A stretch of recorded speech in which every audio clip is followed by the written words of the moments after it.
Have you ever been wronged so badly that all you could think about was revenge?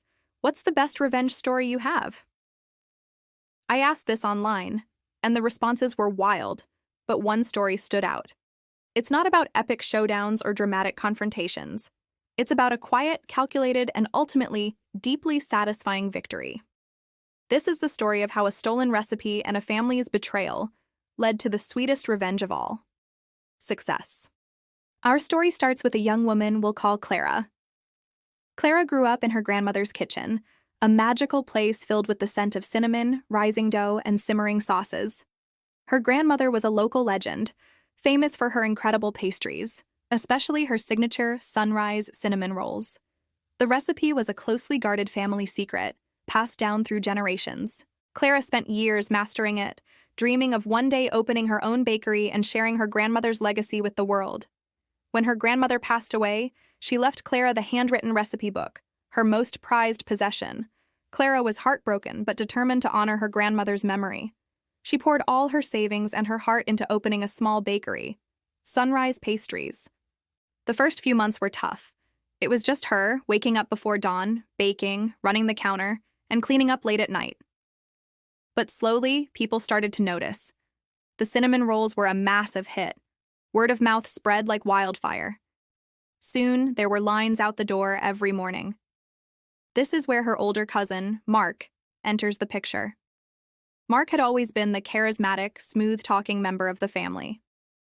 He saw the success Clara was having and, under the guise of helping her out, started hanging around the bakery. He'd offer business advice, charm the customers, and always be there with a supportive smile. Clara, who was overwhelmed with the sudden growth, was grateful for his help.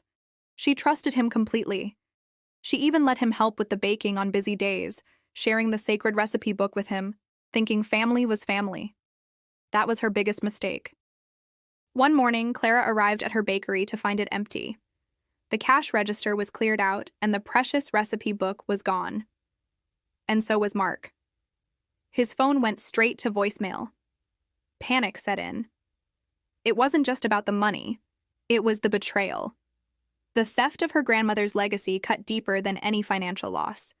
A few weeks later, she found out what had happened. Mark had used the money and the stolen recipes to open his own trendy upscale bakery across town, calling it Mark's Marvels. He even had the audacity to market his cinnamon rolls as his own original secret recipe. Clara was devastated. She felt defeated, humiliated, and utterly alone. Friends and family told her to sue, to expose him publicly. But Clara knew that wouldn't bring back her grandmother's book or heal the betrayal. A public fight would just be messy and draining. For a while, she almost gave up. The bakery felt hollow without the heart of her grandmother's recipes. But then, something shifted. Sitting alone in her quiet kitchen one night, she remembered her grandmother's words. "The best ingredient, my dear, is love, and a little bit of you." The recipe wasn't just a list of ingredients. It was the technique, the feel of the dough, the timing, the temperature.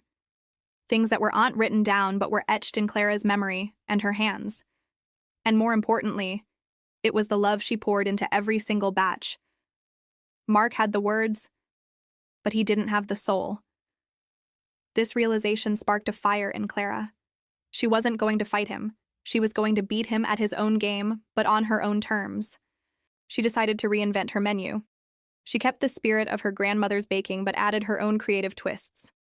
She developed a new signature item, the Moonlight Roll, a decadent chocolate and cherry creation. She introduced savory pastries, vegan options, and artisanal breads. She spent hours experimenting, pouring all her pain, anger, and passion into her craft. Her bakery wasn't just Sunrise Pastries anymore. It was Clara's creations. She was no longer just honoring her grandmother's legacy. She was building her own. She also started engaging with her community in a way Mark never could. She hosted free baking classes for kids, donated leftover pastries to local shelters, and learned the names and stories of her regular customers. Her shop became a true community hub, a place filled with warmth and genuine connection.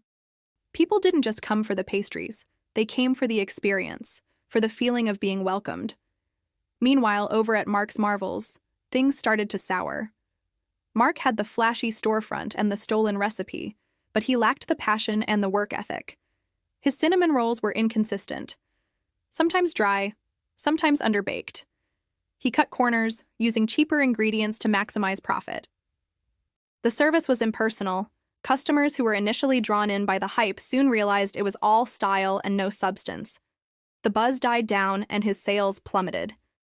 The ultimate moment of revenge came about a year later. A popular food blogger known for her authentic reviews decided to do a feature on the city's best bakeries. She visited Mark's first and was unimpressed, writing that the pastries felt soulless and mass-produced. Then she came to Clara's. She was blown away. She didn't just rave about the delicious, innovative food. She wrote about the story, the passion, and the incredible sense of community. The review went viral. Overnight, Clara's creations became a citywide phenomenon. The lines were longer than ever, but now she had a team to help her. She was featured in magazines and on local television. She was finally able to expand, opening a second, much larger location. She had more success than she ever dreamed of, and she did it all on her own merit. And what about Mark? His bakery went under a few months after the review. The last Clara heard, he had left town, deep in debt. He never apologized, never reached out. But it didn't matter anymore. Clara's revenge wasn't loud or confrontational. It was the quiet, resounding success she built from the ashes of his betrayal. She didn't destroy him, she simply outshone him. She proved that true success isn't about what you can steal, but what you can create. It's not about a secret recipe, but about the heart, passion, and love you bake into every single thing you do. That, to me, is the best kind of revenge. It's not about getting even, it's about getting ahead. It's about turning a painful experience into the fuel for your greatest success. What do you think? What's the best revenge story you've ever heard? Let me know in the comments below.